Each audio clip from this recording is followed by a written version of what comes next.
วัสดีค่ะทุกคนค่ะบงชูนะคะวันนี้เจอกันอีกแล้วทุกคนจากวันนี้นะคะมินจะมาแนะนำคำศัพท์นะคะภาษาฝรั่งเศสอีกแล้วนะคะทุกคนถ้าสมมุติเราจะบอกว่าฉันไม่เห็น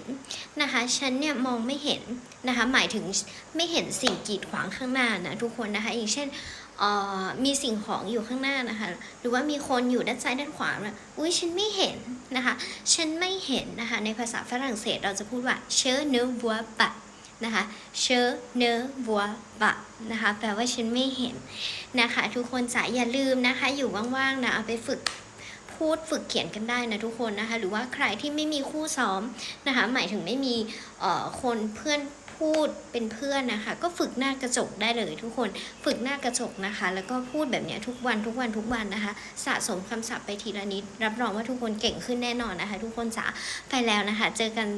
คลิปหน้านะคะใครที่ยังไม่ได้กดติดตามนะคะฝากกดติดตามไปด้วยนะจ๊ะเจอกันคลิปหน้าค่ะบ๊ายบาย